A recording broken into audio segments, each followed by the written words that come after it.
What is going on, guys? It is your boy Sensor here with a video here today bringing you guys 5 Photoshop tips that you guys basically use every single day. So I said I was gonna do more tip videos, totally didn't do them, but I'm doing one now. So hopefully guys, you know every single one of these tips in today's video. If you guys don't, well, you're welcome, because I guarantee you at least 3 of them, I'll say at least 3 you'll use every day. So yeah. Also, homies, today's video is sponsored by Wix. If you guys are looking to create a website that gives you the creative freedom to make the site of your profession, I use it. I highly recommend it if you guys would try it out. Link in the description, and I'll talk about it more at the end of the video. Until then, let's go ahead and continue. I hope you guys enjoyed today's video. So if you guys, of course, like the video, like the tips, of course, leave a like, and of course, maybe even put in your own tips in the comment section below that are not in this video that can help someone else that actually ends up reading the comments. Okay? So I'll talk to you guys in a second. Hope you guys do enjoy, and I'll see you guys in a second. Again, peace. Alright, homies, so the first tip is actually really handy. It's also not even default. However, if you're like me and you guys go to File, Open Recents to open your previous projects, I don't know if it's 10 or 15 or so that comes up. However, if you want it to be so when you guys hover over your Open Recents and you guys see 100 of your past projects, you can also see I've been working with a lot of PDFs, and you go to Edit, Preferences, File Handling, and of course this number right here, whatever the default is, you change this to 99. Actually, why is this not checked? Press OK, and of course, when you guys close on your Photoshop and you guys open back up, when you guys go to your Open Recents, it'll have your past 100 projects, which makes it super simple to find things. If you're like me and you lose a lot of stuff because you don't know where you put it, got you. Alright guys, so for tip number 2, it's something I basically put on maybe around a year ago, and ever since I put it on, I've literally always used it. So in my Photoshop, it's called the Navigator on the top right. You can see it right here. If you guys would like it, it's called, or excuse me, under Window Navigator, just like so, right? You kind of have it. You don't have to have it top right. I just like to have mine top right. Now, if you're like me, I want to make it a little bit more bigger, and I also like to kind of have it be around the size of a YouTube thumbnail, and I'm gonna say around here is pretty good. So, YouTube thumbnail, right? This is kind of like the example here. If you work with things like YouTube thumbnails, or if you work with things that have to be viewed on mobile devices, right? You're working all that good stuff in your default view. You have like your envelope saying 2 Courage JD, Fortnite, sent me a gift, all that good stuff. Everything looks pretty good in your default view. A quick pan to the right will suggest the fact that text might not actually be as visible, or an object might not be as visible as you would like it to be. So in this instance, 2 Courage JD on this envelope just doesn't look quite readable, right? So legible. I kind of put on this little fix, and now the words 2 Courage JD, it looks a little bit more legible, and this gives you a quick little fix and kind of get rid of those little issues that might pop up. And of course, it acts as, when you guys zoom in, a little navigator as well. I mean, literally, it's called a navigator, but of course, you can kind of click on the actual canvas itself. Maybe if you're drawing, or if you're like me, I kind of pan and move things around like this. You can just make it really quick for yourself, and just drag and click and drag. I mean, it's something I literally use every single day, and it helps me every single time when I'm kind of comparing whether the fact it's going to look good or not. It's something you guys should always use if you guys are, of course, working with things like mobile and YouTube thumbnails. Alright guys, so next tip number 3 is for those individuals who have to cut people out, have like really quick turnaround times. I'm gonna show you guys basically almost like 3 tips in one. Literally watch this, okay? Ready? So let's say you have your subject and you have to really do this in like, I don't know, 10 minutes. You have a really quick turnaround time. They're like, yo, I need to cut out, we need to put this here, etc, except for taking literally the entire time basically pen tooling out.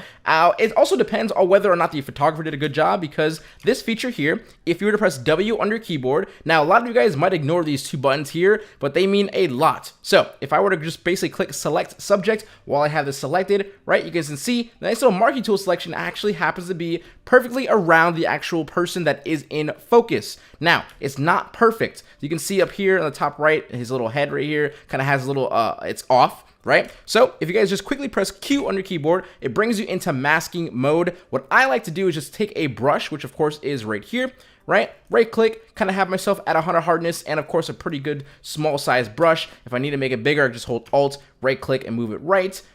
Now you just kind of click and hover over it using a black brush. White, of course, erases. Black will then fill back in. So you guys will say, hey, I need to fill this right back in, just like so. You guys can then go all the way around and kind of make sure everything that has to be selected is selected, like things like this.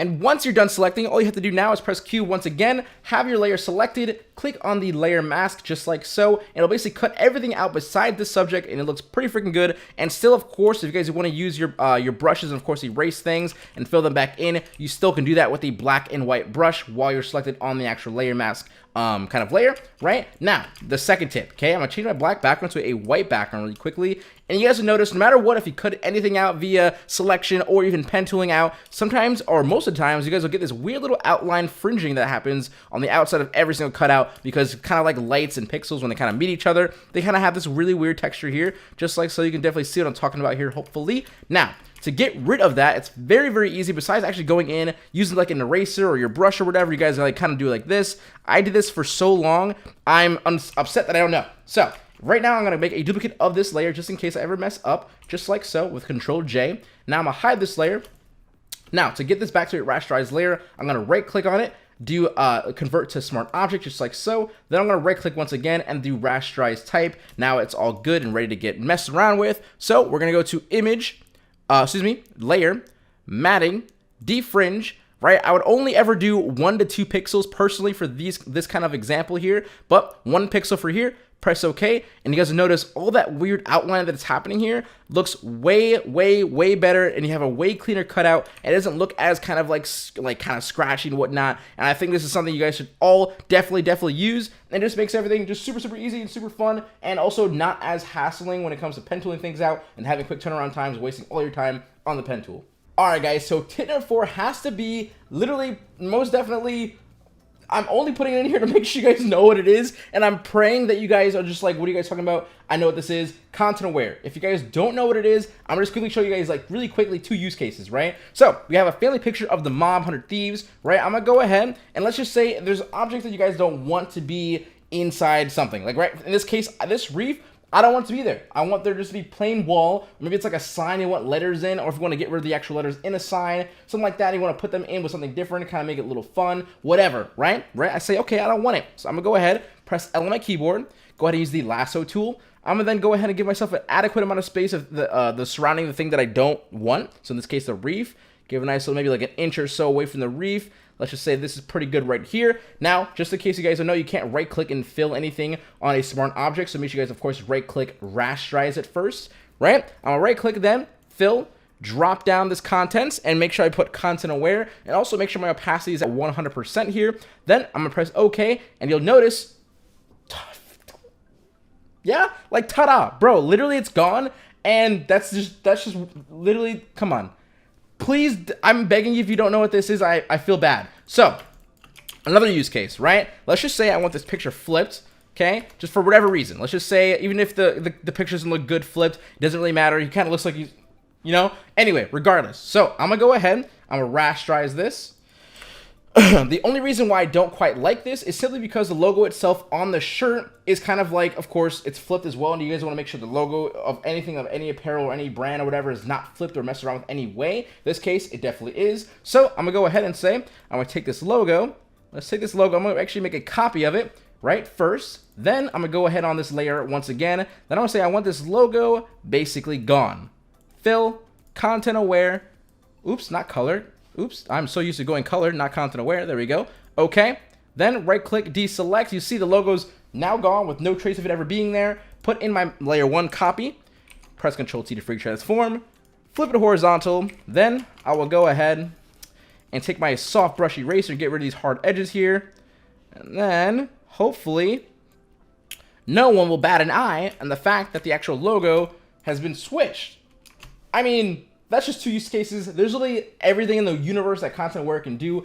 I'm begging and just hoping that you guys know what it is. And now you know. Hopefully, if you didn't, thank me with like a like or something like that. Because literally, you should have known. You should have known.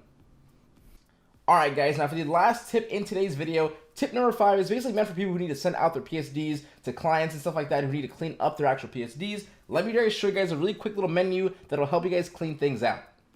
So within Photoshop right here, I've actually made a quick little project with like empty layers, clip masks and stuff like that, and lock layers. So basically I find myself with a lot of lock layers and empty layers inside my documents, because I'd love to go ahead and like use the movement tool, hold control and like select things and like move them, right? But there's a texture above it, I'd like to lock the texture so I never click on it again kind of thing. But of course it's hard to find those things in like a 100 file or a 100 layer, 150 layer kind of document and like a whole bunch of groups. So if you guys see the word kind right here in the top right, if you guys go ahead and go to attribute, right, you can find your empty layers, you can even find the locked layers, just like so, very easily. You can even unlock them, of course, inside this menu. It's obviously no longer a locked layer. I can go to my empty layers, I can just go ahead, Go ahead and press delete on all these. Now all the empty layers are now gone.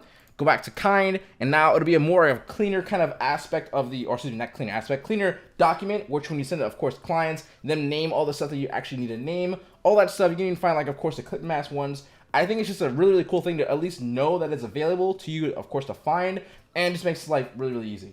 Alright guys, that's the end of the video here today. I do hope you guys enjoy the tip videos. If you guys have any other tips that you would like to get from me, of course, comment down. Maybe we can help each other. And of course, like I said before in the beginning of the video, if you guys have any tips, maybe put them down in the comment section below as well. And maybe I can like feature a new video or whatever, or maybe we can just like have a moment where we just like O's and ahs, right? So I appreciate you so very much. Of course, again, Wix for sponsoring this video here today. Once again, when it comes to Wix, you can create free amazing sites, storefronts, blogs, and much more. Starting off with their incredible range of templates as well is not a bad way to start, as they are all super clean and professional, so there really isn't any going wrong. As you can literally scroll through the templates and of course choose your favorite ones, and of course if you like it, then you can actually choose to edit it. And then of course use Wix Editor, then add some more imagery, some more gallery, music, photos, all that great stuff, and even go ahead and add in some HTML coding if you guys wish to, all for free. And if the creative freedom happens to worry you, of course, Wix has a Wix Builder feature where it takes you along a few questions and style choices to actually create your own website custom to your answers, and all you have to do is actually fill in the information.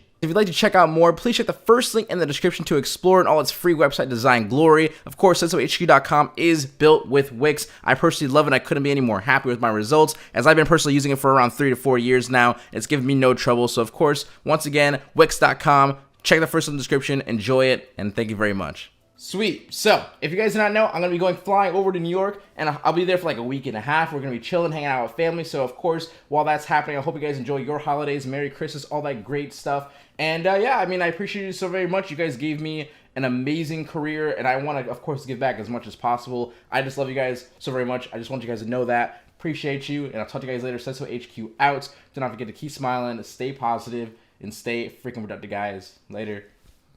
Much love.